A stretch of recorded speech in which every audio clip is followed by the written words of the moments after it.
안녕하세요. 저는 종합병원 영상의학과에서 방사선사로 일하고 있는 30대 여자입니다. 저는 원래 자유로운 삶을 중시하며 비혼주의를 고수하던 사람이었습니다. 결혼이라는 굴레에 얽매이기보다는 제 일에 집중하고 제 삶을 스스로 개척해 나가는 것이 더 가치 있다고 생각했거든요. 하지만 운명은 때로 예상치 못한 방향으로 흘러가는 것 같습니다. 비혼주의였던 제가 한 남자에게 푹 빠졌고 결혼 준비도 꽤 막판까지 진행했었거든요. 물론 그 문턱에서 모든 것을 스톱하고 돌아왔지만요. 오늘은 그 기막히고 황당했던 제 파혼 이야기를 여러분께 들려드리려고 합니다. 저는 원래 근무하던 병원에서 다른 종합병원으로 근무지를 옮겼습니다. 새로운 직장에서 적응을 하며 지내던 때였어요. 일을 하면서 친해진 동료들 중 그 남자도 있었습니다. 그 남자의 이름은 주성민이었고 저희 병원의 간호사였어요. 저보다 2살이 많았고 처음에는 그냥 단순한 동료일 뿐이었습니다. 그런데 지내면 지낼수록 주성민이 꽤 괜찮은 사람이더라고요.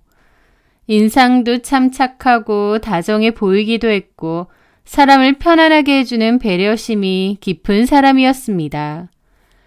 같은 병원에서 일하다 보니 병원 이야기도 많이 나누고 나중에는 개인적인 이야기도 주고받게 되었죠. 그의 따뜻한 눈빛과 진솔한 말투에 제 오랜 비혼주의의 벽도 조금씩 허물어지는 것을 느꼈습니다. 그렇게 잘 지내다가 그 남자가 먼저 데이트 신청을 하더라고요. 저도 딱히 거절하고 싶지는 않았기에 만나보았고 그 후 저희는 자연스럽게 몇 번의 만남을 더 가졌습니다. 만날수록 그의 진솔하고 따뜻한 마음에 점점 더 깊이 빠져드는 것 같았죠. 그렇게 만난 지 불과 8개월 정도 됐을 무렵 주성민은 제게 청혼을 했습니다. 그 남자 만나오면서 저도 당연히 이런 사람과 결혼하면 어떨까 많이 생각해 보았어요. 만나는 내내 제게 보여준 따뜻하고 배려 넘치고 다정한 모습들. 저는 잠시 망설였지만 이 사람과 함께라면 잘 살 수 있을 것 같다는 생각이 들었습니다. 그렇게 저는 그의 청혼을 받아들였습니다. 그런데 가만 보면 그는 유독 결혼을 서두르는 눈치였습니다. 우리 둘 다 나이도 적지 않은 데다 서로에게 확신이 있다면 결혼을 더 늦출 이유가 없다라면서요. 저는 그저 그가 저를 많이 사랑해서 그런 것이라고 단순히 그렇게만 생각했었습니다. 그것이 앞으로 닥쳐올 모든 불행과 기만의 교묘한 서막이 될 줄은 꿈에도 모른 채 말이죠. 결혼 준비는 생각보다 빠르게 진행되었습니다. 그런데 예비 시어머니, 그러니까 성민 씨의 어머니를 처음 뵙는 자리에서 저는 뭔가 이상하고 불편한, 말로 설명하기 힘든 쎄한 낌새를 느꼈습니다. 어머님은 첫 만남부터 저를 마치 아랫사람 대하듯 혹은 회사 면접이라도 보듯 아주 깐깐하고 불편한 질문들을 쉴 새 없이 쏟아내셨거든요. 물론 그 속에서 저를 며느리감으로 마음에 들어하지 않는다는 것도 느낄 수 있었습니다. 들어보니 민주도 우리 아들하고 같은 병원 일한다던데 의사도 아니고 간호사도 아니고 뭐라고 했더라? 방사선사입니다. 아, 그래, 맞아. 들어놓고 깜빡했네. 병원에서 엑스레이 사진이나 찍는 거 말하는 거지? 아, 예. 여러 업무가 있는데 업무 중 엑스레이 사진 촬영도 있어요. 그래, 어쨌든 병원에서 그렇게 일하는 거 보니 민주도 열심히 살았나 본데. 근데 아무리 그래도 우리 아들 짝으로는 좀 많이 아쉽다는 생각이 드네. 사실 우리 성민이 정도면 더 좋은 집안에 더 번듯하고 훌륭한 직업 가진 여자 얼마든지 골라서 만날 수 있었는데 말이야. 라고 하시는 겁니다. 면전에 대고 이런 식으로 말하실 줄 몰라서 너무 불쾌하고 황당하더라고요. 제 직업이 뭐 어때서 저렇게 말하시나 싶어 모욕적이기도 했고요. 황당했지만 일단은 꾹 참았습니다. 어른이니까, 그리고 결혼을 앞둔 예비 시어머니니까요. 그리고 속으로 성민 씨는 간호사고 나는 방사선사인데 내가 뭐가 그렇게 처진다고 생각하실까? 의아하기도 했습니다. 첫 만남이 그렇게 끝이 나고 남친에게 물었죠. 어머님이 나를 별로 마음에 안 들어 하시는 걸까? 아니야, 그런 거. 자기 좋게 보셔. 인물도 좋고 성격도 좋다고. 근데 왜 자기 짝으로 내가 부족하다고 자꾸 그러시는 거야? 특히 직업 얘기를 하시던데 나는 솔직히 내 직업이 그렇게 부족한 직업이란 생각은 해본 적이 없는데. 엄마가 잘 모르셔서 그래. 병원에서 일하는 사람들은 다 의사나 간호사인 줄 아셔서 자기가 이해 좀 해줘. 그래? 저는 그때까지만 해도 주성민의 얘기를 듣고 그런가 보다 했습니다. 그런데 그 후에 결혼 준비 과정에서 몇 번 더 만나뵌 어머님은 이상하게 아들에 대한 과장된 자부심을 드러내며 저를 은근히, 아니 아주 대놓고 무시하고 깎아내리시는 거예요. 간호사인 아들이나 방사선사인 저나 소위 말하는 그 급이라는 게 뭐가 그렇게 다르다고 저를 자꾸 무시하시는 건가 기분이 너무 언짢더라고요. 게다가 어머님은 아들에 대한 자랑도 많이 하셨습니다.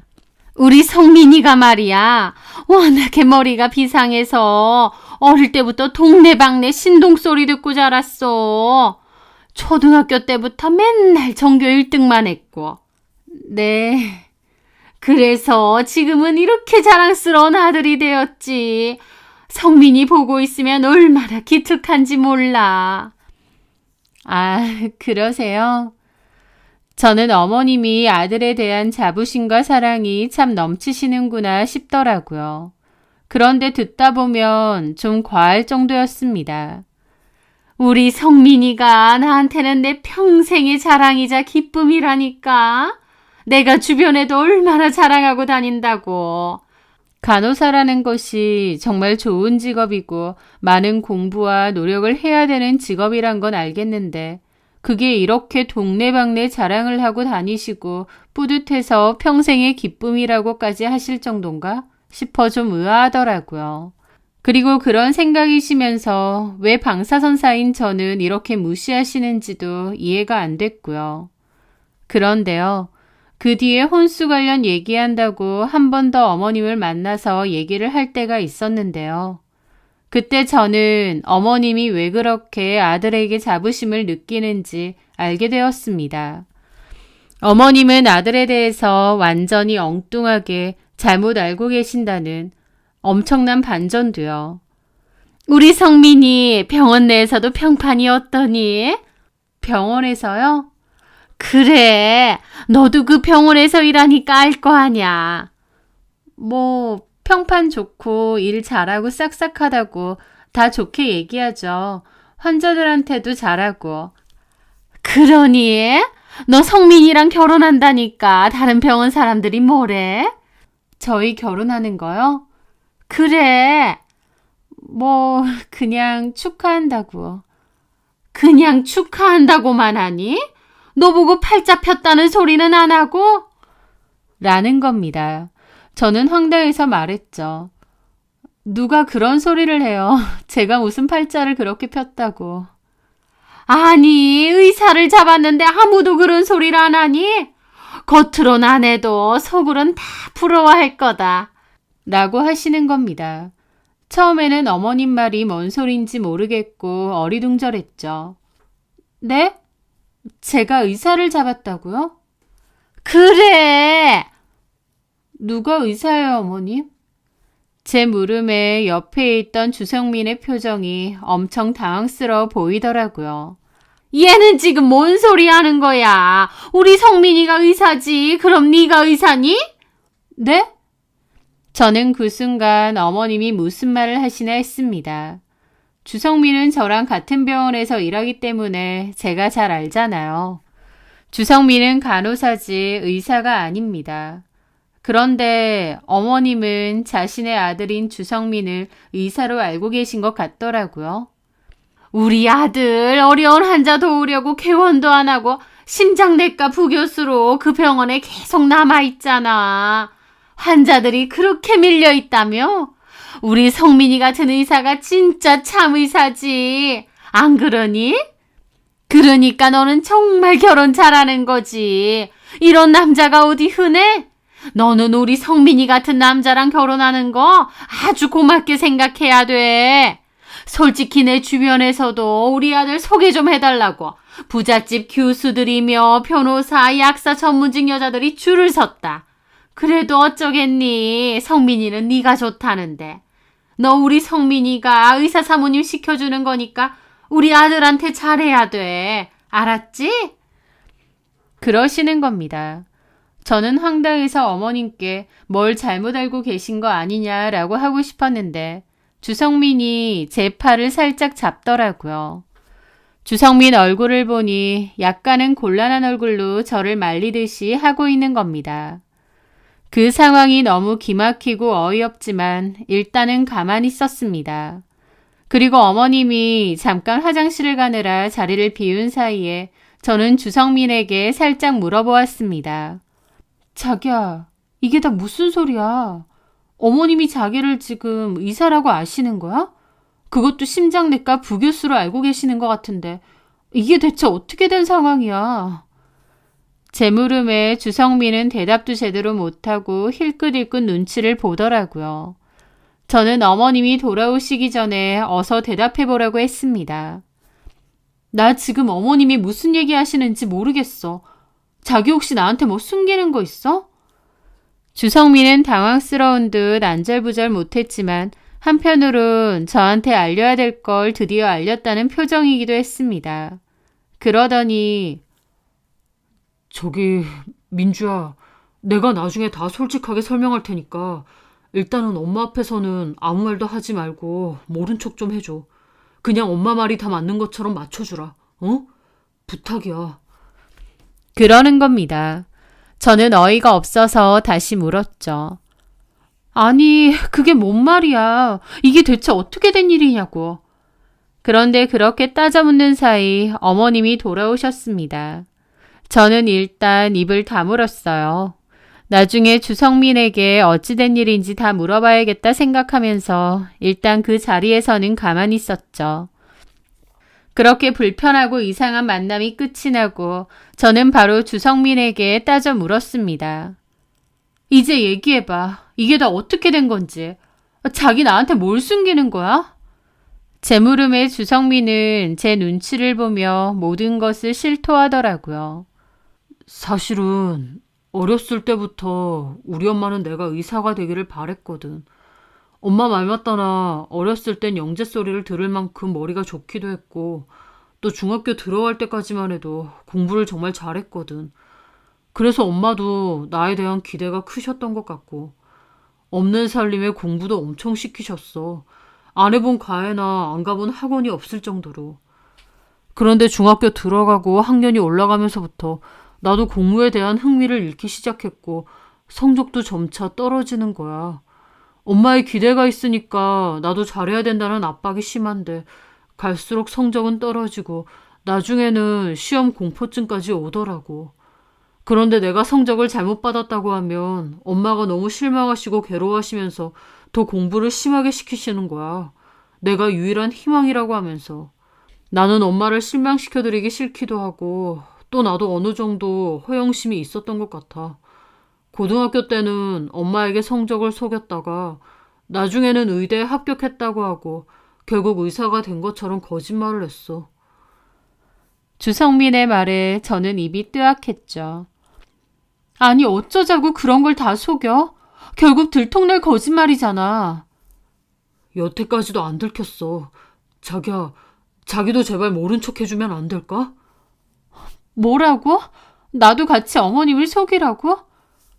속이라는 게 아니라 그냥 모른 척 해달라는 거야.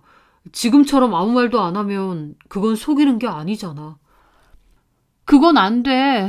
내가 아무 말 안 하는 것도 어쨌든 자기가 하는 거짓말에 동조하는 거잖아. 자기야, 어머님한테 이제라도 솔직하게 말씀드려. 그건 안 돼. 자기야, 이건 아니야. 어떻게 어머님한테 그런 걸 속일 수가 있어? 말씀드리자. 어머님도 처음엔 놀라시겠지만 그래도 이해하실 거야. 자식 일이니까. 저는 주성민을 설득했는데 주성민은 오히려 저를 설득하더라고요. 그래, 자기야. 얘기할게. 나도 언젠가는 엄마한테 다 얘기해야 된다는 거 알아. 얘기할 건데 그게 지금은 아니야. 그럼 언제 얘기하려고? 결혼하고 바로 얘기할게. 뭐라고? 왜? 나도 마음의 준비가 좀 필요하고 내가 약속할게. 결혼하고 정말로 엄마한테 다 알릴 테니까 지금은 제발 비밀로 해줘. 어? 주성민은 결혼하고 나면 다 알리겠다고 자기한테 시간을 좀 달라면서 거의 예언하듯이 눈물까지 글썽이며 말했습니다. 그 상황이 너무 어이가 없더라고요. 주성민이 어머님을 그렇게 오랫동안 속였다는 사실이요. 하지만 제 앞에서 눈물까지 흘리면서 결혼하고 나면 바로 얘기하겠다는 주성민을 보며 저는 마음이 흔들렸습니다. 제가 다 알 수는 없지만 그동안 주성민도 마음고생이 꽤나 심했나 보다 싶고 결혼하고 나서 다 얘기한다고 약속했으니 나도 조금은 더 모른 척 해줄까 싶었습니다. 어쨌든 당사자인 본인이 얘기해야지 제가 얘기하는 건 좀 아닌 것 같기도 했고요. 그렇게 저는 주성민에게 결혼하고 나서 꼭 어머님께 진실을 다 말할 것을 약속받고 일단은 입을 다물었습니다. 그런데 그 후에 이어진 어머님의 행동은 정말 참을 수가 없더라고요. 결혼 준비를 하면서 어머님은 저보고 혼수는 어떻게 할 거냐고 했고 제가 작성한 혼수 리스트를 보고 어머님은 난리를 치시는 겁니다. 아니, 혼수를 고작 이런 걸로 해온다고? 이게 다니? 우리 귀하디 귀한 의사 아들 장가 보내는데 이 정도 수준으로 혼수를 해오면 어떻게 하자는 거니? 아휴, 정말. 저희 신혼집에 이 정도면 괜찮지 않나요? 예, 너는 양심도 없니? 내가 들어보니까 집도 우리 성민이가 해온다면서. 솔직히 의사한테 시집 오는 거면 집도 네가 해와야 되는 거 아니니? 주성민이 집을 해오는 건 맞는데 청약 당첨으로 해오는 거라 나머지 잔금 대출은 같이 갚기로 했습니다.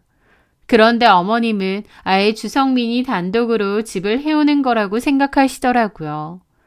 제가 의사 아들한테 시집 오면서 집도 안 해오는 게 불만이셨고 혼수도 생각보다 적게 해오니까 마음에 안 드신 거였죠. 내가 아무 소리 안 한다고 해도 네가 이런 건 알아서 수준 맞춰와야 되는 거 아니니? 우리 아들 명성과 격에 얼추 맞춰야 되는 거 아니냐고. 너네 부모님은 뭐라고 하시니? 의사 사이 보시면서 이게 말이 돼? 어머님이 그렇게 말하실 때마다 저는 너무 어이가 없어서 모든 상황을 다 말하고 싶었지만 주성민이 그럴 때마다 저를 당기며 제발 말하지 말아달라는 눈치를 보냈습니다. 저는 속은 부글부글하지만 아무 말도 하지 않았어요. 주성민에게 어머님이 자꾸 저런 식으로 나오시지 않느냐고 따져도 주성민은 그저 무조건 미안하다, 나중에 자기가 다 엄마한테 해명하겠다, 그 소리만 했습니다. 주성민은 그 와중에 저한테 엄마가 무리하게 요구하시는 것들은 자기가 따로 저한테 돈을 주겠답니다. 그러니까 어머님 앞에서는 제가 하는 척 최대한 맞춰드리면 안 되겠느냐고 하더라고요. 본인도 어머님을 속이더니 저한테까지 속이라는 건지 뭔지. 저도 결혼 준비를 하면서 계속 현타가 자주 왔죠. 아무리 이 남자를 사랑하고 결혼까지 준비 중이지만 이 결혼을 하는 게 맞나 싶은 생각이 계속 들었습니다. 머리로는 끝내는 게 맞는데 그래도 미련스럽게 그 남자를 좋아하는 마음은 여전했거든요. 게다가 주변에 결혼한다고 다 얘기도 해놨는데 갑자기 결혼을 중단하는 것도 자신이 없었고요. 그렇게 갈팡질팡하던 어느 날이었습니다. 어머님이 저를 다짜고짜 부르시더니 백화점에 같이 가자고 하시더라고요. 결혼할 때 저랑 주성민이 입을 예복 같은 걸 봐주시겠다고요. 저는 처음에 그 얘기를 들었을 때 어머님이 저를 위해 예복을 사주신다는 얘긴가 했습니다. 그런데 백화점에 도착하자마자 어머님은 저를 아주 비싸고 화려한 명품관으로 끌고 가시는 거예요. 저는 이런 곳까지는 좀 부담스럽다고 했는데도 어머님은 제 얘기는 귓등으로도 안 듣고 저를 데리고 가시더라고요. 그리고는 문 앞에서 네가 입을 거 아니고 내가 입을 거 볼 거다 라고 하시고는 안으로 들어가시는 겁니다. 어머님은 제가 입을 옷은 거들떠보지도 않고 오직 본인이 입으로 신을 구두, 들 가방만 눈에 불을 켜고 고르기 시작하셨죠. 민주야, 이 밍크 코트 어떠니? 내가 입으면 아주 귀티가 잘 흐를 것 같지 않니? 우리 성민이 결혼식인데 혼주인 내가 아무거나 거칠 수는 없잖니. 안 그래? 이왕이면 제일 화려하고 남들 눈에 확 띄는 비싼 걸로 입어야 우리 아들 체면이 팍팍 서지. 아, 그리고 저 악어 가죽 가방이랑 저 구두도 이 코트랑 세트로 맞춘 것처럼 찰떡이네. 이걸로 싹 다 해야겠다. 라면서 막 쇼핑을 하시더라고요. 저는 얼떨떨하게 옆에 있었는데 어머님이 점원에게 다 계산해달라고 하셨습니다. 그리고는 저에게 뭐 하고 서 있니? 계산 안 하고? 라고 하시는 겁니다. 네? 계산하라고. 예단이라고 생각하고. 내가 아무리 그래도 의사 아들 장가 보내면서 예단 하나도 못 받는 게 말이 되니? 라고 하시는 겁니다. 기가 막혔죠. 주성민과 저는 서로 협의하에 예단 예물 안 하겠다고 미리 말씀드렸습니다. 그런데 어머님은 저한테 예단을 받아야겠다 싶으셨는지 저를 몰래 백화점으로 불러내신 거예요. 저는 당혹스러움을 감추며 말씀드렸죠. 물론 결혼 준비하면서 시어머니 될 분에게 혼주옷으로 입으실 옷 정도는 사드릴 수도 있습니다. 하지만 이건 너무 비싸고 과하기도 하고 또 어머님이 일부러 저한테 뜯어내려고 부르셨다고 생각하니 기분이 안 좋더라고요. 어머니, 이건 좀 과한 것 같은데요. 뭐가 과하니? 너 심보를 그렇게 쓰면 안 된다. 주변에서 뭐라고 안 하든? 명색이 의사 와이프 될 거면서 이 정도도 안 하고 거저 먹으려고 하니? 저보고 거저 먹는다고 표현을 하시는데 기가 막혔죠. 어머니, 거저 먹다니요. 성민 씨랑 저랑 서로 사랑하는 마음으로 결혼하는 거고. 그렇겠지. 누가 너네 사랑 안 한대? 근데 네가 성민이를 사랑할 때는 병원 부교수라는 그 타이틀도 있었을 거 아니야. 우리 성민이가 그냥 놀고 먹는 백수라고 해도 성민이 좋아했을 거니? 어머니, 그런 얘기가 어디 있어요. 주변에서 이런 얘기 해주는 사람 없니? 어떻게 의사랑 결혼하면서 이렇게까지 아무것도 안 하려고 할 수가 있어? 말끝마다 의사랑 결혼 어쩌고 하시는데 황당하고 어이가 없다 못해 화가 머리끝까지 났습니다. 성민 씨와의 약속이고 뭐고 그 자리에서 확 다불고 결혼을 엎어버릴까 싶은 마음까지 들었죠. 하지만 그 와중에도 성민 씨의 말이 떠올라서 일단은 한번 참고 어머님이 원하시는 대로 사드리고 결제를 해드렸습니다. 그제야 어머님은 의기양양한 표정이시더라고요. 저는 이 얘기를 주성민에게 다 했고 주성민은 미안하다며 쓴 돈은 자기가 다 돌려주겠다고 하더라고요. 계속 이런 식일 순 없어. 어머님은 성민 씨가 의사고 장가 보내기도 아까운 아들이라고 생각하시잖아. 계속 나한테 불만도 있으신 거고.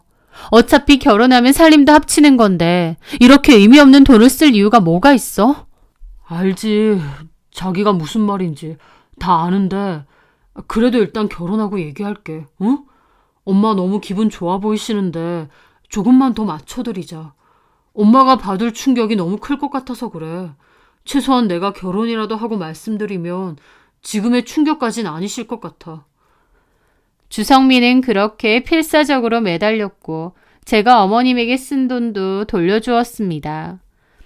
하지만 돈을 돌려받았다 쳐도 이 모든 것들이 너무 어이없고 의미 없게 느껴졌어요. 게다가 어머님의 행동에서도 저는 이 결혼이 뭔가 잘못되었다는 것을 깨달았죠. 설령 아들이 의사라고 한들 저한테 이렇게 무례하고 오만하게 행동하는 것이 당연한 건 아니잖아요. 어머님이 모든 진실을 다 알게 되시면 나한테 더 이상 안 그러시겠지라는 생각도 있었지만 이유야 어쨌든 저를 무슨 잘나가는 의사물은 꽃뱀 취급하는 건 아니잖아요.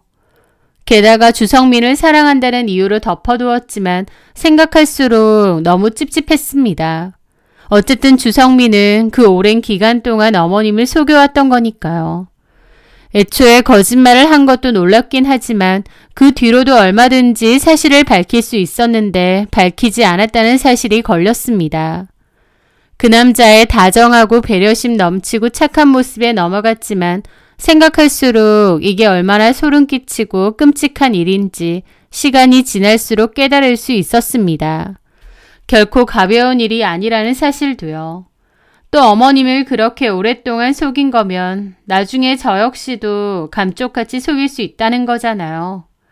눈의 콩깍지가 점차 벗겨지면서 저도 정신이 들기 시작하더라고요. 애초에 거짓으로 시작된 결혼인데 이런 결혼을 하면 안 된다는 것을 말이죠. 제가 망설이는 틈에 결혼식 날짜는 하루하루 코앞으로 다가왔고 어머님의 끝도 없는 갑질과 해괴망측한 트집 그리고 무리한 요구는 날이 갈수록 그 정도를 더해갔습니다. 언제 이야기를 하고 이 결혼을 끝을 낼까 싶던 중에 결정적인 일이 있었어요. 어머님이 병원 근처에 왔다면서 잠깐 보자고 하셨고 저는 지금 나간 김에 다 얘기해야겠다고 결심을 했습니다. 그렇게 약속 시간보다 조금은 일찍 나가게 되었어요. 카페에 도착해보니 어머님의 뒤통수가 보이더라고요. 저는 어머님께로 다가갔는데 가까이 가보니 어머님은 마침 누군가와 통화 중이셨습니다. 그런데 그 통화 내용이 기가 막힌 겁니다. 예, 강 여사님. 저도 다 들었죠. 강 여사님 따님이 인물도 너무 좋고 그렇게 참하다고. 저도 안 그래도 우리 아들이 참 잘 어울리겠다 싶었는데 저희 아들이 워낙 공부만 해서요. 세상 물정도 모르고 마냥 순진합니다. 병원 안에서도 의사고 인물도 좋고 하니까 저희 아들한테 꼬리치는 것들이 얼마나 많았겠어요. 저희 아들이 좀만 여우 같았어도 그런 걸 잘 쳐냈을 텐데 너무 순진해서요. 예, 무슨 방사선사? 그런 애랑 결혼한다는데 저는 병원은 의사 간호사밖에 몰라요. 하여튼 저희 아들하고는 솔직히 급이 안 맞죠. 그리고 가만 지켜보니 직업이 문제가 아니라 애가 기본이 안 되어 있는 거예요. 그래서 이 결혼을 시켜야 되나 말아야 되나 영 마음에 안 들었는데 강 여사님이 딸하고 저희 아들하고 자리를 그렇게 한번 마련해 보시겠다고 하면 저도 마다할 이유는 없을 것 같아요. 막말로 아직 결혼한 것도 아니고요. 식 들어가기 전에는 아무도 모르는 거 아닌가요? 그 말을 듣는데 저는 기가 막혔죠. 어머님의 통화 내용은 한마디로 주성민과 다른 여자를 선을 보게 만든다는 거예요. 저랑 이미 결혼 준비를 하고 있는데 제가 눈에 안 차니까 다른 여자를 소개시켜 주겠다는 거죠. 그 순간 저는 진짜 못 참겠더라고요. 저도 거짓으로 시작된 결혼 생활은 아무래도 아닌 것 같아 끝내려고 했지만 어머님의 그 통화를 듣는데 기분이 정말 더럽더라고요. 제가 어머님 앞에 우뚝 서자 어머님은 당황하면서 전화를 끊었습니다. 강 여사님, 제가 나중에 전화 드릴게요. 그럼 들어가세요. 그리고는 저를 보고 그러시는 거예요. 너 왜 이렇게 일찍 왔니? 아직 시간 안 됐는데. 드릴 말씀도 있고 해서 좀 일찍 나왔습니다. 너 혹시 방금 내가 한 통화 내용도 다 들었니? 네, 다 들었습니다. 제가 다 들었다고 하자 어머님도 동공이 좀 흔들리시더라고요. 하지만 이내 그래, 뭐 들었다면 어쩔 수 없네. 솔직히 뭐 내가 틀린 말 한 것도 아니고. 어머님은 제가 성민 씨 짝으로 참 마음에 안 드시나 봐요. 그러니까 결혼 준비하고 있는데도 다른 여자랑 성까지 보게 만드시고. 그 말에 어머님이 갑자기 발끈하며 그러시더라고요. 너 지금 비꼬니? 그래. 솔직히 좀 아깝다. 아니, 좀 아까운 게 아니고 많이 아까워. 뭐가 그렇게 아까우신데요?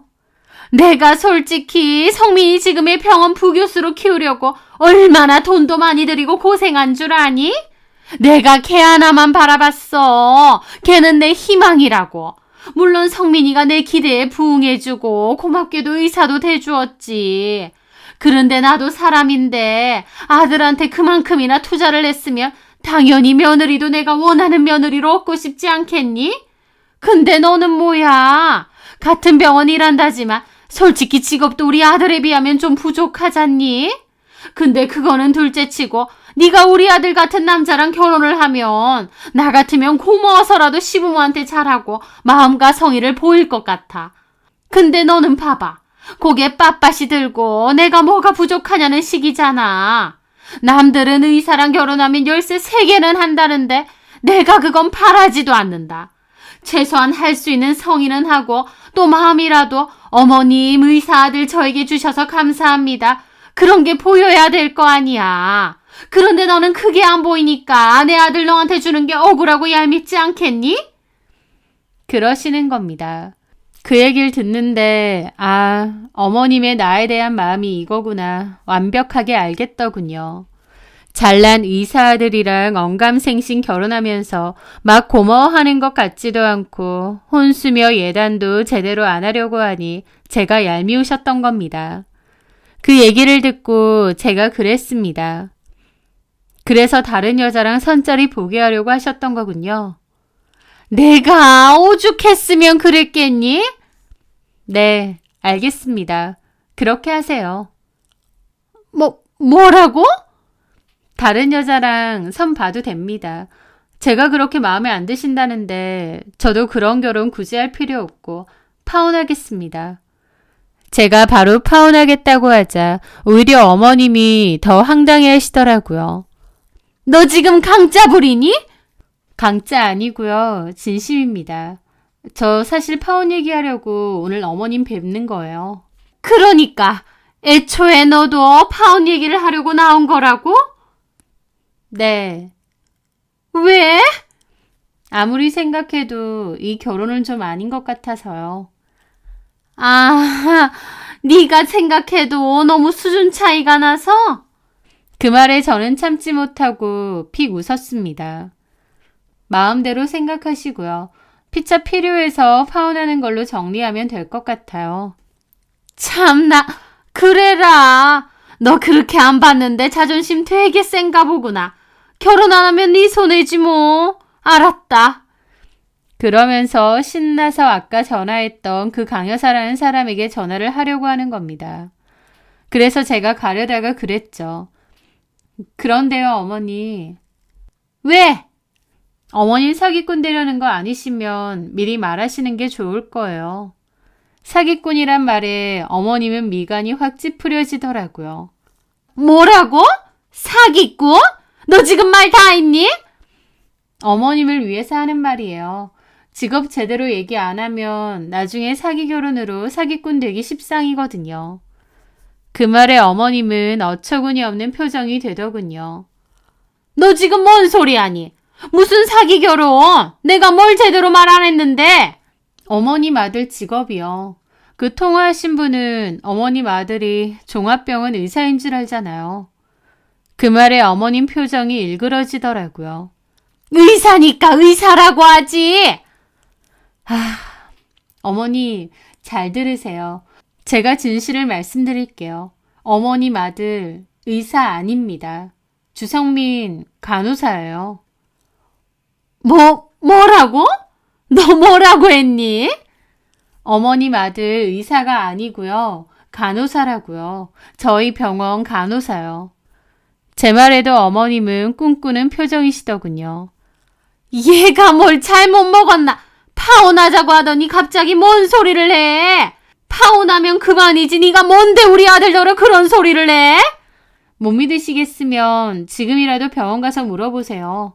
제가 같은 병원 다니는데 주성민이 의사인지 간호사인지도 모르겠나요? 어머님은 한 번도 저희 병원 오신 적도 없으세요? 주성민 심장내과 부교수도 의사도 아니고요. 그냥 간호사라고요. 저한테도 다 이실직고 했습니다. 제가 지금이라도 어머님한테 다 알리라고 하니 결혼하고 나서 알리겠다고 빌더라고요. 지금 말 못한다고요. 어머님이 아들에 대한 기대가 너무 커서 도저히 실망 끼쳐드릴 수 없어서 거짓말했답니다. 그 오랜 시간 동안요. 제 말에 어머님은 얼굴이 하얗게 질리더라고요. 게다가 몹시 흥분한 듯 화가 머리 끝까지 난 것 같았습니다. 무슨 말도 안 되는 소리를 짓거려! 어디서 헛소리냐고! 우리 성민이 의대도 다니고 내가 그 뒷바라지도 다 했는데! 의대 나온 적도 없대요. 간호대 나왔다고 했습니다. 못 믿으시겠으면 지금 병원 가서 확인하시던가 아니면 주성민 이 자리에 불러다가 확인하세요. 그 말에 어머님은 얼굴이 거의 시체처럼 질리며 쓰러질 듯 위태롭게 휘청거렸습니다. 온몸을 마치 마비라도 된 듯 부들부들 떨며 저를 쳐다보시더라고요. 하나뿐인 아들에게 그것도 그 오랜 기간 동안 감쪽같이 속았다는 사실을 직면했으니 충격도 크시겠죠. 말도 안 돼. 우리 성민이가 의사가 아니라고? 그냥 간호사라고. 거짓말이지? 거짓말이지? 저는 그 앞에서 주성민에게 전화했습니다. 나 어머님한테 다 말씀드렸어. 어머님이 도저히 내가 급에 안 맞는다고 다른 여자랑 선짜리 준비하시더라. 그래, 내가 아무리 생각해도 너랑 결혼은 아닌 것 같아. 너도 어머님께 솔직하게 다 말씀드려. 비겁하게 숨고 회피만 하지 말고 다 솔직히 말씀드리라고. 어머님은 제 전화를 뺏어서 당신이 통화를 했습니다. 성민아, 이게 다 뭐냐? 아니지. 거짓말이지. 네가 의사가 아니라고? 어머님은 절박하게 물었지만 주성민은 흐느끼며 맞다고 한 것 같았습니다. 어머님은 온몸에 힘이 다 빠진 것처럼 보이더라고요. 저는 전화를 돌려받았고 주성민에게 어머님이 충격이 크신 것 같으니 이리로 모시러 오라고 했습니다. 그리고 저는 망연자실한 어머님의 모습을 뒤로하고 그 자리를 벗어났어요. 그게 주성민의 어머님을 본 마지막이었습니다. 주성민은 어머님께 눈물로 빌며 용서를 구했다고 하지만 그의 어머님은 충격이 너무 크고 아들에 대한 실망감과 배신감이 커서 아들을 당분간 보지 않겠다고 하셨답니다. 주성민은 저에게 전화해서 제가 다 말하는 바람에 자기는 엄마에게 버려졌다며 저를 원망하면서도 돌아와 달라고 하더라고요. 하지만 저는 주성민에게 우리의 인연은 여기서 끝이라고 했습니다. 그 오랜 기간 동안 자기 친어머니를 치밀하게 속였던 사람이 넌데 나도 더 믿을 순 없을 것 같다고. 이제야 정신을 차렸다고요. 게다가 주성민의 어머니가 여기저기 아들이 의사라고 하고 다녔고 그때 통화를 했던 그 강여사라는 지인 말고도 여러 세계 의사인 아들 선을 보게 하고 싶다고 떠벌리고 다닌 모양이었습니다. 제가 마음에 안 드니 다른 여자를 하루빨리 구하고 싶어서 그러셨던 모양이었죠.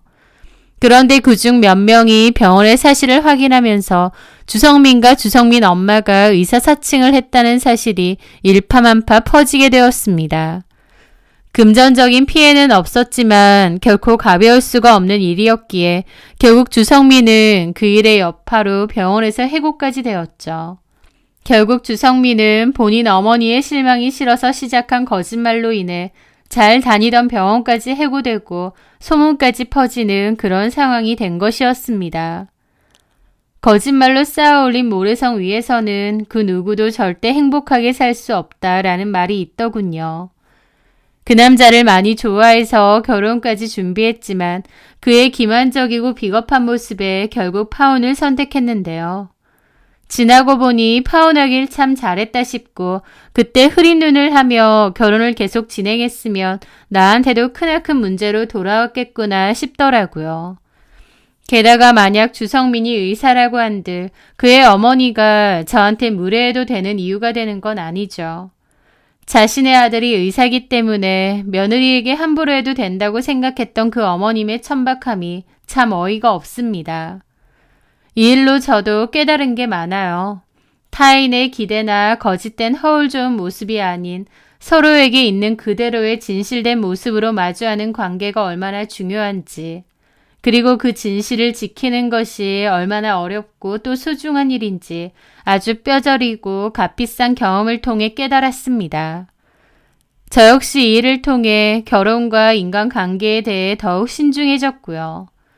앞으로는 진실된 눈으로 세상을 바라보고 또 그런 진실된 관계 속에서 진정한 행복을 찾기 위해 노력해야겠다 다짐해 봅니다. 제 이야기를 들어주셔서 감사합니다.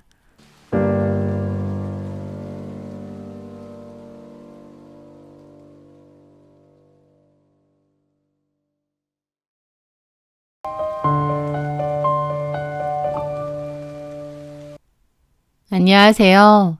저는 인생의 폭풍우가 지나간 뒤 평온하고 행복한 나날을 보내고 있는 30대 후반의 여자입니다. 불과 몇 년 전까지만 해도 저는 한 남자의 경악스러운 배신과 충격적인 진실 앞에서 제 삶이 흔들리는 경험을 해야 했습니다. 힘들고 비참하기도 했지만 어이없는 반전에 통쾌하기도 했던 그 이야기를 용기 내어 들려드리려고 합니다. 저는 산업용품을 제조하고 판매하는 회사의 본사에서 일을 했습니다. 제 주 업무는 대리점 관리 및 영업 지원 업무였어요. 제 전 남편이었던 강효성을 만난 것도 거기였죠. 그 남자는 저희 회사 제품을 전문적으로 취급하는 대리점의 직원이었습니다. 제품 주문이나 정기적인 업무 협의차 그 남자는 저희 사무실에 일주일에 2-3번 이상 방문했고 자연스럽게 얼굴을 자주 마주치게 되었습니다. 그러면서 이런저런 대화도 나누고 가까워졌고 그 과정에서 서로에게 조금씩 호감을 느끼게 되었어요. 그 남자는 활발하고 남자답고 유머 감각이 뛰어난 매력적인 사람이었습니다. 업무적으로도 성실했고 밝고 긍정적인 에너지가 있던 사람이었죠. 서로에게 호감이 있던 저희는 어느 날 퇴근 후 함께 저녁을 먹게 되었고 그날을 기점으로 자연스럽게 연인으로 발전했습니다. 그렇게 2년 정도 연애 후 서로가 평생을 함께할 운명의 상대라고 확신하며 결혼도 하게 되었고 저희는 부부가 되었습니다. 사실 남편은 연애 시절부터 유난히 아이들을 좋아하고 자식 욕심이 많은 사람이었습니다. 요즘은 결혼을 하고도 아이는 안 가지는 딩크를 선호하는 부부도 많잖아요. 하지만 저희 남편은 딩크를 할 거면 결혼을 왜 하냐라는 주의였습니다. 결혼의 목적은 아이를 가지는 데 있다고 했고 자식은 많을수록 좋다는 생각이었어요. 저도 아이를 좋아하고 결혼하면 최소 2 이상은 낳아서 기르고 싶은 마음이 있었기에 그런 부분이 잘 맞았던 거죠. 자기야, 우리 결혼하면 다른 건 몰라도 애는 꼭 3은 낳는 거다. 아들 2에 예쁜 공주님 하나. 상상만 해도 너무 행복하지 않아? 3은 너무 많아. 그리고 낳는 건 난데 왜 자기가 벌써부터 세타령을 하고 그래? 못 살아 정말. 나는 딱 2만 아들 하나 딸 하나 예쁘게 낳아서 알콩달콩 잘 키우고 싶어. 에이, 그래도 3은 돼야지. 집안도 시끌벅적하고 애들끼리 서로 의지하면서 크고. 안 그래? 글쎄, 일단 하나 낳아서 키워보고 그때 가서 다시 생각해. 낳아보면 또 생각이 달라질 수도 있잖아. 어쨌든 저희는 결혼하면 가능한 빨리 아이를 갖기로 서로 약속했고 아이들의 해맑은 웃음소리가 끊이지 않는 그런 따뜻하고 행복한 가정을 꾸리는 꿈을 함께 꾸었습니다. 그렇게 부푼 기대와 설렘을 안고 결혼 생활을 시작했고 신혼 때부터 바로 아이를 가지려고 열심히 노력했습니다. 하지만 저희의 간절한 바람과는 달리 아이는 저희 생각처럼 그렇게 쉽게 찾아와 주지 않았어요. 매달 실망과 좌절을 반복했죠. 1년 정도 자연임신을 시도했지만 번번이 실패로 돌아갔고 결국 저희는 함께 병원을 찾아가 이런저런 검사를 받았습니다. 다행히 저와 남편 둘 다 몸에는 별다른 문제가 없다는 의사 선생님의 진단을 받았어요. 특히 저는 오히려 자궁에 그 흔한 물혹도 하나 없고 건강한 편이라고 하더라고요. 하지만 문제가 없다는 결과를 듣고 나니 더 답답하더라고요. 남편이나 저나 별다른 문제가 없는데 왜 아이는 안 생길까 하고요. 특히 저보다 남편은 아이를 더 원했기 때문에 시간이 흐를수록 남편의 얼굴은 더 어두워졌습니다. 그리고 언젠가부터 저에 대한 원망 섞인 말들이 나오기 시작하는 거예요. 임신이 안 되는 게 제 잘못도 아니건만 남편의 태도에 저도 모르게 눈치를 보게 되었고 이상한 죄책감까지도 들었습니다. 남편에게 병원에서 내 잘못이라고 한 적도 없는데 나한테 왜 그러냐라고 물으면 남편은 그저 간절히 원하는데 안 생기는 게 답답해서 그럴 뿐이라고 변명했습니다. 하지만 그러기엔 이상하게 저한테 툭툭거리고 시비를 잘 걸었어요. 주변에 결혼하고 아이 가진 친구들 얘기를 자주 한다던가 어린 여자랑 결혼한 친구들은 아이도 빨리 가진다더라 하는 등의 얘기까지 하면서요.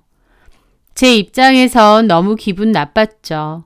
제가 그렇게 많은 나이도 아닌데 나 때문에 임신이 안 된다는 건가 싶고요. 그래서 따지면 남편은 또 한 발을 빼고 그냥 속상해서 한탄하는 건데 왜 예민하게 구냐는 식입니다. 그런 일들이 반복되면서 남편과 제 사이도 조금씩 틀어지기 시작했죠. 그러던 와중 남편은 저에게 시험관 시술 이야기까지 꺼내더라고요. 자기야, 그냥 바로 시험관 시술 시작하는 건 어때? 요새는 지원도 되고 주변에서도 그렇게 갖는 경우가 많던데. 요즘엔 결혼하고 1년 안에 자연임신 안 되면 바로 난임이라고 진단한대. 그리고 바로 시험관부터 시작한다는데? 결혼하자마자 애 가지는 걸로 시간 낭비하기 싫다고 시험관부터 하는 사람들도 많고. 우리도 그렇게 하자. 그러는 겁니다. 저는 사실 자연임신으로 가질 생각이 크고 시험관은 별로 생각 안 해봤거든요. 사실 친한 친구 중에 시험관 시술을 받은 친구가 있는데 옆에서 지켜보니 힘든 과정이라는 걸 알겠더군요. 정부 지원이 된다고 해도 그래도 사비도 많이 들고 또 시간도 많이 들고 정신적으로나 체력적으로나 너무 힘들어하는 것을 옆에서 지켜봤었습니다. 그래서 저는 남편에게 그랬죠. 아직 우리 결혼한 지 1년 조금 넘었고 병원에서도 우리 둘 다 몸에는 아무 문제 없다고 했잖아. 내 친구 현주가 시험관에서 나도 들은 얘기가 많은데 보통 힘든 게 아니래. 부작용도 꽤 많고 매일 배에 주사도 놔야 하고 호르몬 약 때문에 살도 엄청 찐다고 하고 몸도 안 좋아졌대. 내가 그거 다 지켜본 입장으로 나는 솔직히 아직은 시기상조 같아. 조금만 자연임신 기다려보자. 그런데 남편은 제 말에도 안달난 사람처럼 짜증을 내더라고요. 아, 현주 씨가 그렇다고 다 그래? 요즘 시험 가는 사람들이 대한민국에 얼마나 많은데. 아, 거의 트렌드야. 무슨 부작용? 그럼 그 수많은 사람들이 왜 하겠어? 그리고 부작용이 조금은 있다 한들 그만큼 절박하니까 눈 딱 감고 하는 거지. 엄마 되는 게 쉬워? 그 정도는 감수해야 되는 거 아니냐고. 물론 그만큼 아이가 간절하면 할 수 있는 방법은 다 해볼 수 있지. 근데 우리는 아직 너무 이른 것 같아. 조금만 더 자연임신 시도해도 안 되면 그때 돼서 해도 늦지 않을 것 같은데. 내가 보기엔 자기가 너무 서두르고 조급해하는 것 같아. 우리가 뭐가 일러. 우리 나이가 지금 몇인데 그런 소리를 하냐? 그리고 나이 1살이라도 어릴 때 빨리 가져야 나중을 생각해서라도 좋지. 그러더니 저를 흘겨보는 겁니다. 자기 혹시 처음부터 별로 아이 갖고 싶은 마음이 없었던 거 아니야? 요즘 여자들 몸만 가지고 고생하는 거 싫다고 애 안 가지려는 여자들도 많다는데 자기도 그런 거 아니냐고. 그 말에 저는 너무 황당하더라고요. 뭐? 그걸 말이라고 해? 아기가 안 생겨서 나도 똑같이 마음고생하는데 그럼 내가 일부러 애 안 가지려고 한다는 거야? 그런 건 아닌데 간절함이 없잖아. 그러는 자기야말로 내 몸이 안 좋아지든 말든 내 마음이 어떻든 아무 상관 없다는 거야? 아, 그런 게 아니라 자기도 알잖아. 내가 애 얼마나 좋아하고 자식 욕심 많은지. 나만큼 자기도 좀 적극적으로 나왔으면 좋겠는데 그게 아니니까 하는 말 아니야. 하면서 화를 내더니 그냥 자리를 박차고 나가더라고요. 어이가 없었습니다. 당연히 저도 아이 갖고 싶고 간절합니다. 하지만 시험관은 나중엔 선택해도 되는 문제잖아요. 남편이 왜 저렇게까지 조급하게 나오는지 이해가 안 되더라고요. 남편과 저는 임신 문제로 인해 심각하게 삐그덕거리기 시작했습니다. 시작은 임신 문제지만 나중에는 서로 별것도 아닌 걸로 트집 잡게 되고 말을 안 하게 되고 사이가 소원해지더라고요. 그리고 저도 남편에게 실망이 컸습니다. 시험관 한다고 하면 고생도 심하고 부작용 걱정도 많다고 그런 얘기를 충분히 했는데도 남편은 제 몸이 어떻게 되든 말든 오직 아이만 빨리 가지자는 태도였으니까요. 내가 애 낳는 기계로 보이나 싶기까지 해서 남편에게 너무 야속하고 섭섭하더라고요. 남편과 제 사이는 점차 아주 두껍고 차가운 얼음벽이 생겼습니다. 어쩔 때는 2주가 넘도록 서로 말 한마디 섞지 않고 지내기도 했죠. 한때는 서로 잘 맞고 같이 있는 것만으로도 행복하다고 여겨졌던 사람이 이젠 가장 멀고 불편한 타인처럼 되어버렸습니다. 저는 그 숨막히는 정적이 너무나 답답하고 힘들고 집안에 있는 것조차 편하지가 않더라고요. 그래서 제가 먼저 자존심을 굽히고 남편에게 말을 걸거나 대화를 시도해 본 적이 많습니다. 하지만요, 남편은 오히려 제가 노력을 하든 말든 시종일관 뚱한 표정으로 저를 대했고 제가 뭘 물어봐도 단답만 틱틱 하더라고요. 저도 속 없는 사람도 아닌데 그런 식으로 나오니 너무 짜증나고 만정 떨어지더군요. 남편의 유치하고 속 좁은 모습에 자존심이 있는 대로 상했고 화도 났습니다. 결국 저희는 결혼한 지 1년 만에 위태롭고 냉랭한 살얼음판 같은 사이가 되어버리고 말았죠. 그런데 문제는 집 말고도 남편과 제가 자주 봐야 된다는 거였습니다.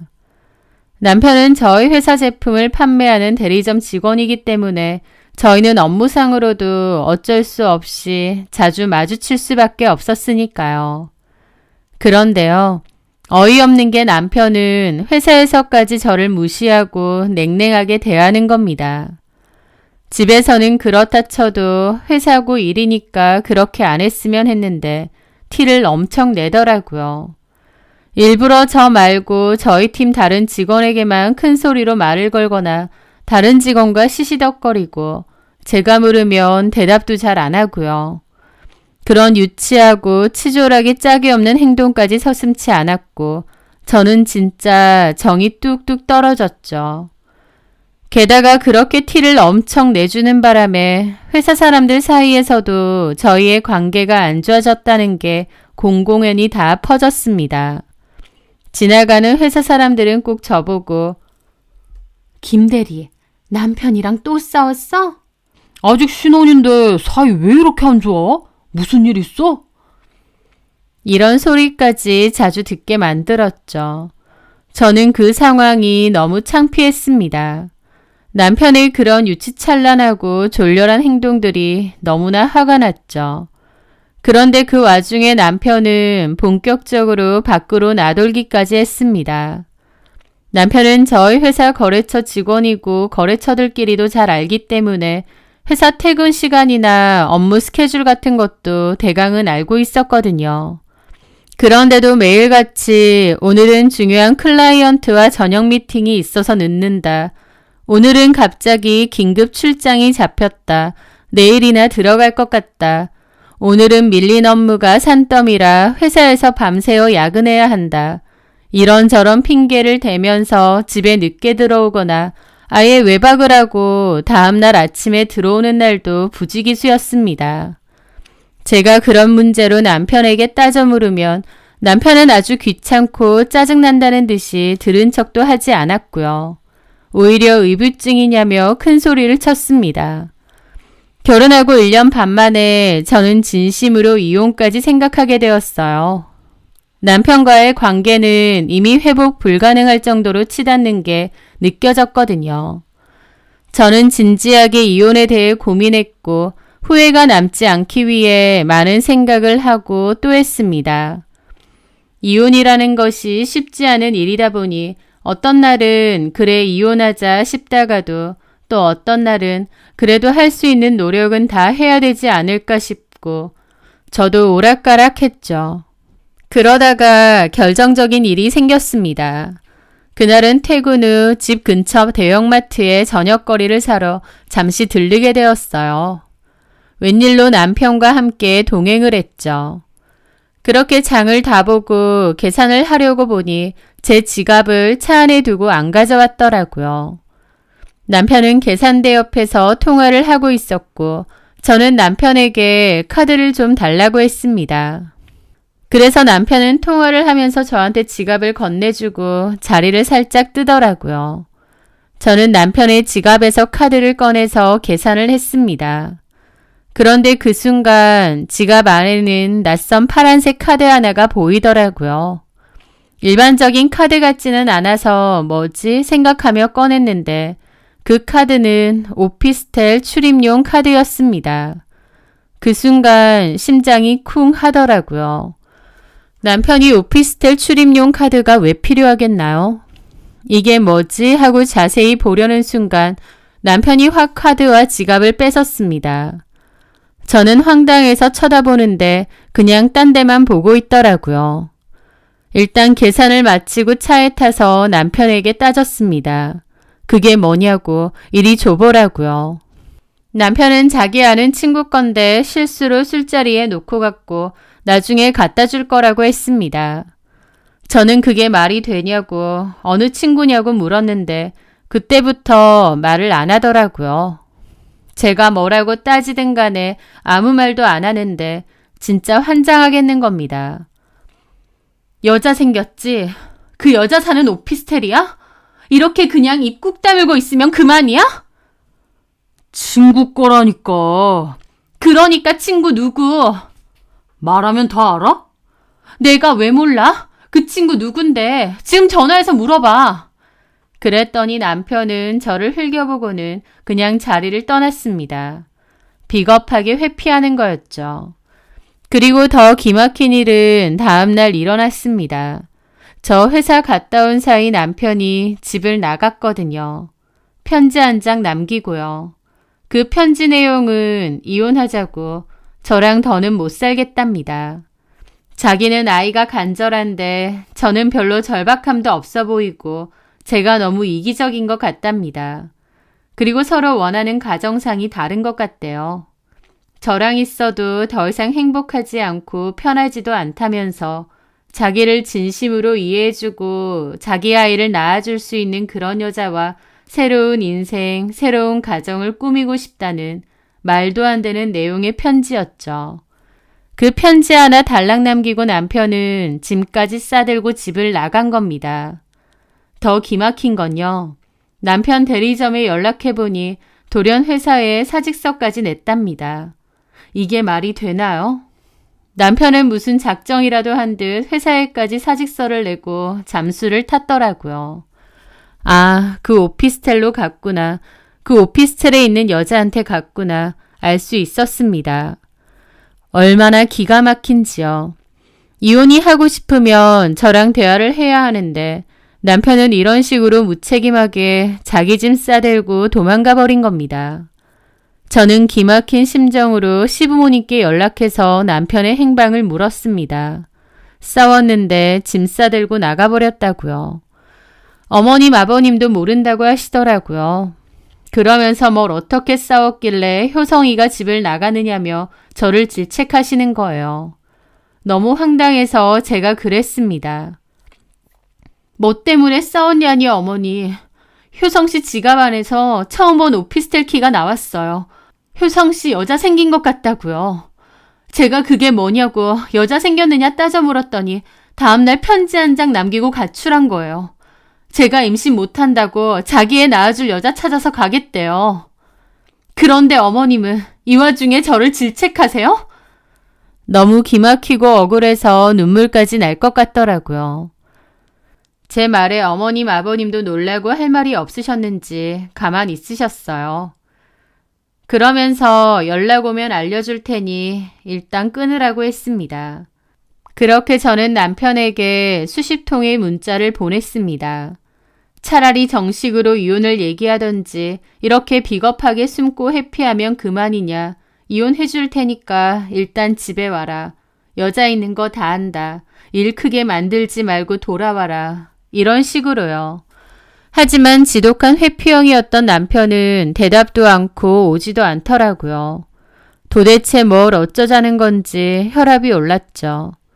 짐작으로는 그 오피스텔에서 여자랑 살고 있을 것 같은데 문제는 그 오피스텔 키는 봤지만 그 오피스텔이 어디에 있는 건지 이름이 뭔지 모르겠다는 거였습니다. 카드키를 처음 발견했을 때도 너무 놀라고 경황이 없어서 작게 쓰여져 있던 오피스텔 이름도 기억이 안 나고요. 저는 남편의 행동에 화도 나고 일단은 어떻게든 끝장을 봐야겠다는 생각이 들었습니다. 남편이 바람을 피고 다른 여자가 있다는 건 거의 확실한 일이지만 마땅한 증거가 없다는 것도 깨달았죠. 그래서 증거도 찾고 남편의 행방도 찾을 겸 사설 흥신소에 의뢰를 하게 되었습니다. 저도 제가 살면서 사설 흥신소에 남편의 행방을 묻게 될 줄은 꿈에도 몰랐어요. 어쨌든 흥신소에서는 제가 제공한 남편의 정보를 통해 남편을 추적하기 시작했습니다. 전문가는 전문가인지 저는 도저히 남편이 어디 있을지 감도 못 잡았는데 흥신소에서는 알아서 남편이 어디 있는지부터 행선지, 사진까지도 다 알아냈더라고요. 그렇게 중간 조사 결과를 알게 되었는데 역시나였습니다. 제 짐작대로 남편은 어떤 여자와 오피스텔에서 동거를 하고 있는 것이 맞다고 하더군요. 그러면서 그 증거사진 몇 장을 저에게 주었는데 키가 크고 엄청 마르고 성형을 많이 해서 화려하게 생긴 여자와 같이 차를 타거나 음식점 등에 들어가는 사진들이 찍혀 있었습니다. 직원들이 알아본 바로는 그 여자는 네일샵을 운영하는 네일샵 원장이라고 하더라고요. 이름은 이세라라고 했습니다. 남편이 본인과 아무 연관도 없을 것 같은 그 네일샵 사장을 어떻게 알았는지, 그리고 어떻게 그 여자랑 이렇게 불륜을 저질렀는지도 황당하고 진짜로 집 나가서 그 여자랑 사는구나라는 것을 눈으로 확인하니 기가 막힐 따름이었죠. 게다가 그 여자의 얼굴을 보는데 나 대신 남편에 낳아주겠다고 한 여자가 이 여자구나 싶어서 씁쓸하더라고요. 그런데 그 와중에 저를 정말 기절초풍하게 만든 사실은 따로 있었습니다. 바로 그 여자 이세라가 제 남편이랑 함께 버젓이 시댁에도 드나들었다는 사실이었습니다. 둘이서 과일 바구니 같은 걸 들고 시댁으로 들어가는 게 찍힌 사진이 있었거든요. 시부모님은 저에게 아들 행방을 전혀 모른다고 하셨는데 이 상간녀가 시댁에까지 드나들고 있었던 거예요. 와, 시댁 식구들은 남편의 편이라는 걸 당연히 알지만서도 뒤통수 제대로 맞은 기분이 들더라고요. 저는 당장이라도 시부모님께 달려가 따지고 싶었지만 그러면 제가 흥신소를 통해 남편 뒷조사를 하고 있다는 사실이 탄로날까봐 일단은 꾹 참았습니다. 좀 더 결정적인 증거를 많이 확보하는 게 중요할 것 같았거든요. 그래서 좀 더 추적을 해주시고 더불어 남편의 상간녀인 이세라라는 여자에 대해서도 좀 더 자세하게 알아봐 달라고 의뢰를 했습니다. 그런데요. 얼마 뒤 다시 흥신소 직원으로부터 자료를 받기 위해 나갔을 때였습니다. 흥신소 직원이 굉장히 황당하다는 듯이 저에게 그러는 겁니다. 사모님, 남편분이 만나고 있는 그 이세라라는 상간녀 말이에요. 네, 저희 직원이 좀 집중적으로 조사를 해봤거든요. 근데 이 여자 평범한 여자가 아니더라고요. 라는 겁니다. 저도 어리둥절해서 물었죠. 네? 그게 무슨 말씀이세요? 평범한 여자가 아니라니요? 저희가 알아봤는데 이세라 씨가 서류상으로는 이세라가 아니고 이세준이더라고요. 라는데 처음에는 뭔 소리인지 못 알아들었습니다. 네? 그러니까 본명은 이세준이고 성별을 바꾼 트랜스젠더더라고요. 10년 전에 태국에서 수술까지 했던. 네? 그 소리를 들은 저는 그 자리에서 그대로 얼어붙었습니다. 이게 무슨 황당한 소리인가요? 제가 애를 못 가진다고 자기 애 낳아줄 여자랑 새 출발하겠다며 저를 버리고 도망친 남편이잖아요. 그런데 지금 동거하고 있는 여자가 원래는 남자였던 트랜스젠더라니요. 이게 무슨 뜨거운 아이스 아메리카노 마냥 황당한 소리인가요? 제가 도저히 믿을 수 없다는 표정으로 그게 정말 확실한 정보냐고 몇 번이나 되물었습니다. 그러자 흥신소 직원은 이세라, 아니 이세준 씨의 과거 사진들과 함께 그가 과거 이태원의 한 트랜스젠더 클럽에서 오랫동안 일을 했었다는 기록까지 명백한 증거로 제시해 주더라고요. 그리고 흥신소 직원의 추측으로는 제 남편은 이세라가 트랜스젠더라는 사실을 모르고 있는 것 같다고 했습니다. 왜냐면 바로 얼마 전에도 남편이 이세라를 산부인과 건물 앞에 내려다 줬다고 했거든요. 이세라가 산부인과에 왜 갔는지는 모르겠는데 하여튼 남편이 차로 내려다 주고 갔다고 했습니다. 저는 그 충격적인 비밀이 담긴 서류 봉투를 받아들고 시댁으로 갔습니다. 제가 갑자기 찾아가자 시부모님도 놀라신 눈치였죠. 저는 시부모님께 물었습니다. 효성 씨 연락 왔어요? 아직 연락 안 왔어. 너는 무슨 연락도 없이 이렇게 쳐들어오니? 진짜 연락 없었어요? 오지도 않았고요? 그렇다니까. 효성이가 연락 왔으면 너한테 알렸겠지. 너 지금 우리한테 따지니? 저는 뻔뻔하게 거짓말하는 어머님 앞에 남편과 이세라가 시댁으로 들어가는 사진을 내려놓았습니다. 어머님, 거짓말 참 잘하시네요. 강효성이 이 여자까지 데리고 같이 왔었잖아요. 뭐라던가요? 새며느리 될 사람이라고 어머님, 아버님께 소개해준다던가요? 제가 사진을 내밀자 어머님, 아버님 둘 다 놀라시더라고요. 그러더니 이게 뭐야? 너 설마 미행이라도 했니? 네, 했습니다. 어머님, 아버님이 저를 이렇게 속이실 줄은 몰랐네요. 아들이 바람피고 집을 나갔는데 저한테 조금도 미안하지 않으신가 봐요. 진짜 너무들 하시네요. 그러자 어머님, 아버님은 오히려 저를 비난하며 제 탓을 하기 시작하더라고요. 우리 효성이가 오죽했으면 그랬겠니? 네가 애 가지는데 적극적으로 협조만 했어도. 제가 무슨 임신하는 기계예요? 그리고 아들이 바람을 피우는 게 당연하다는 말씀이세요? 그게 아니라 어쨌든 우리한테 이러지 말고 효성이랑 얘기해. 왜 우리한테 그래? 어머님, 아버님, 이건 아니죠. 차라리 저랑 깨끗이 이혼을 하고 그 여자를 만나던가요. 그럼 네가 이제라도 이혼해 주던지. 이혼도 전에 바람 펴놓고 들키니까 이혼해 주라고요? 참 쉬우시네요. 예, 이혼해 줄게요. 그러니까 어머님 아들 강효성 부르세요. 제가 이혼해 주려고 여기 온 거니까요. 그러면서 저는 미리 챙겨온 이혼 서류도 내밀었습니다. 어머님은 이혼 서류를 보시더니 남편에게 전화를 하시더라고요. 그러면서 제가 이혼 요구하면서 찾아왔는데 차라리 와서 단판을 지으라고 하셨어요. 그랬더니 남편 놈도 20분 안에 온다고 하더라고요. 그렇게 기다리고 있는데 들어오는 남편을 보니 너무 열받는 겁니다. 잠수 타고 가출해놓고 이제야 나타나? 너 참 대단하다. 됐고, 이혼해준다고 했으니 그거나 해줘. 서류 들고 왔지? 하면서 귀찮은 일 해치우기라도 하는 양 구는 겁니다. 어이가 없어서 웃음이 다 났죠. 너 바람피고 동거하고 있는 거 다 알아. 이름이 이세라지. 나 너하고 이세라한테 다 위자료 소송할 거야. 아, 좋게 이혼해준다면서! 내가 이혼해준댔지. 언제 좋게 이혼해준댔어? 그리고 너 같으면 그렇게 하겠니? 아, 그래. 국가소송 하던지. 나 세라 사랑해. 너랑 끝내고 세라랑 새 출발할 거야. 결혼해서 너는 못 낳은 애 많이 낳고 행복하게 살 거니까 위자료 소송은 알아서 하고 이혼 서류에 도장 찍어. 도장 찍어준다고 나 부른 거잖아? 그때 저는 확실히 알겠더라고요. 애 어쩌고 하는데 남편이 이세라가 트랜스젠더라는 사실을 모른다는 것을요. 같이 사는데 어떻게 모를 수가 있지? 신기하더라고요. 당신 진짜 아무것도 몰라? 내가 뭘 몰라?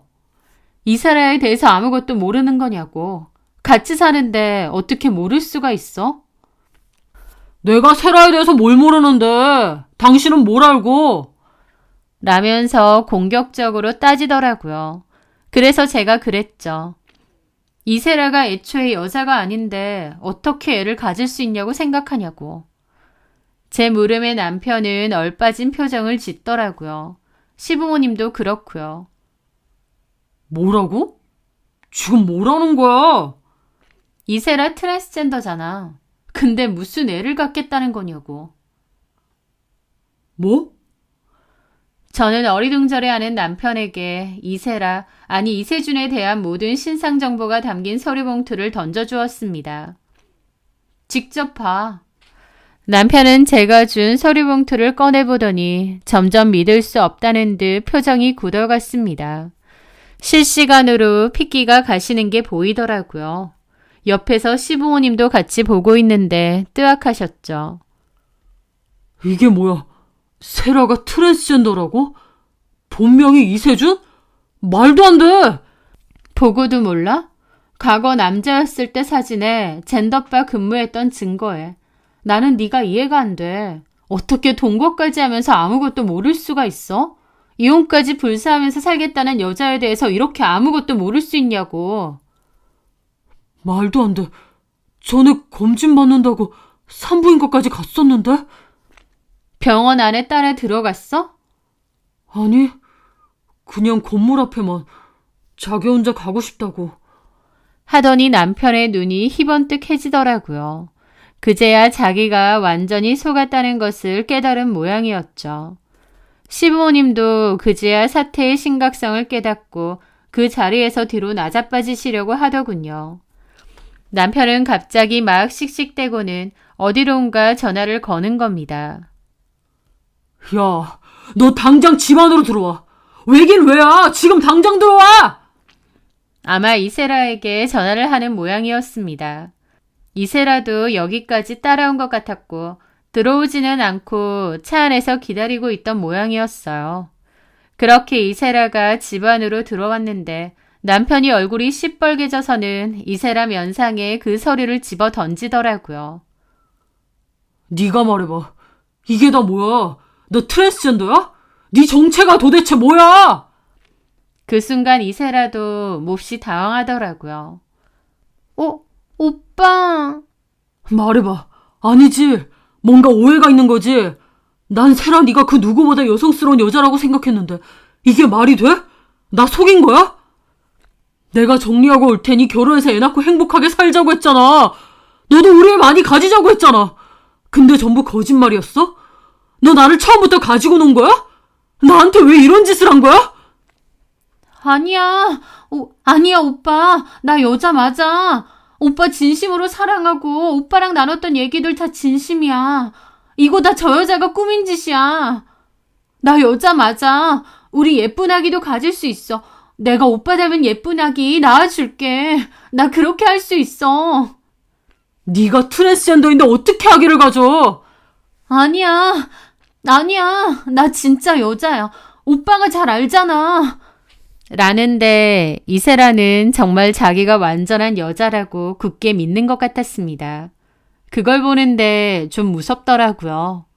이세라가 천연덕스럽게 거짓말을 하는 건지 아니면 남편에게 뭐라도 뜯어내려고 혼신의 힘을 다해 연기하는 건지 그것도 아니면 정말 어떤 정신적인 문제라도 있는 건지 모르겠습니다.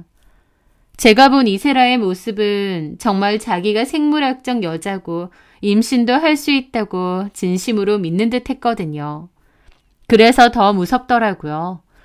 이세라는 남편을 붙잡았는데 남편은 화가 머리끝까지 난 채로 눈이 돌아서 이세라를 패대기 쳤습니다.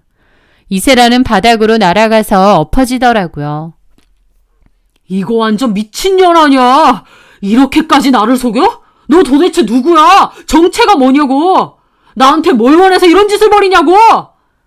남편은 절규를 하더니 바닥으로 주저앉더라고요. 시부모님도 충격받아 얼이 빠져 있고요. 이세라는 울면서 자기 여자 맞다는 말만 되풀이하면서 남편에게 매달리고 있고요. 정말 그런 아수라장이 따로 없었습니다. 저는 더 이상 그 자리에 있기도 싫더군요. 저는 그 혼란과 아수라장 속에서 순웃음을 흘리며 자리를 박차고 나갔습니다.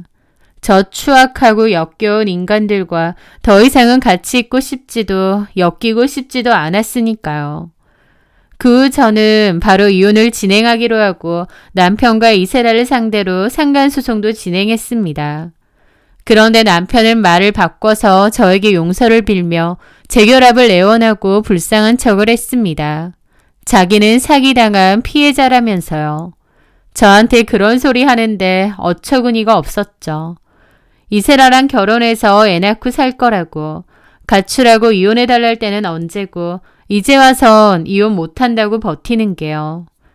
저는 이미 그 인간의 추악하고 더러운 밑바닥까지 다 봤잖아요. 제가 미치지 않고서야 그 제안을 받아들이겠나요? 저는 아주 단호하게 경멸을 가득 담아 거절을 했습니다. 그리고 협의 이혼이 안 돼서 결국 이혼 소송도 들어갔죠. 남편 역시 이세라를 상대로 사기 결혼 및 금전적 피해에 대한 손해배상 소송을 건다고 난리를 치더라고요. 깜빡 속았다고요. 본인도 바람핀 주제에 사기 결혼 어쩌고 하니 어이가 없긴 했습니다. 어쨌든 남편이 이세라를 상대로 건 소송 결과가 어떻게 되었는지는 저도 자세히는 모릅니다. 솔직히 알고 싶지도 않았고요. 하여튼 그 둘이 진흙탕 싸움이 장난 아니라는 건 알겠더라고요. 법적인 싸움뿐만 아니라 심한 몸싸움까지도 있었다는 얘기를 전해 들었으니까요. 더 이상 제할 바 아니기에 둘이서 물고 뜯던지 알아서 하라고 하고 저는 제 이혼 소송 무사히 잘 끝내고 남편과 이세라에게 위자료도 받아냈습니다. 그렇게 애타령을 해대더니 트랜스젠더와 살림을 차린 무슨 블랙 코미디 같은 상황이 지금 생각해도 참 우프네요. 그렇게 이혼을 한 뒤 2년 정도 뒤에 저는 지금의 다정하고 착한 남편을 만나 행복한 재혼을 했습니다. 그리고 놀라운 건 결혼하자마자 하늘이 주신 선물처럼 허니문 베이비로 예쁜 딸아이를 가진 거였어요. 지금 그 아이가 벌써 건강하게 무럭무럭 자라 돌이 되었고요. 전 남편하고는 그렇게 안 생기던 아이가 지금의 남편하고는 바로 생기니 신기하더라고요. 저는 지금 과거의 아픔과 상처는 모두 깨끗이 잊고 사랑하는 남편과 눈에 넣어도 아프지 않을 예쁜 딸아이를 키우면서 살고 있습니다. 제가 아이를 낳았다는 사실을 알고 전 남편이 꽤나 괴로워했다는 얘기도 건너들었는데 이미 끝난 사이에 지가 뭔데 괴로워하는지 이해가 안 되네요. 의리도 없고 이기적이었던 전 남편과 끝내고 비로소야 진짜 행복한 결혼 생활을 하고 있는 것 같아요. 앞으로도 지금처럼 하루하루 감사하고 행복하게 잘 살아가려 합니다. 제 사연 들어주셔서 감사합니다.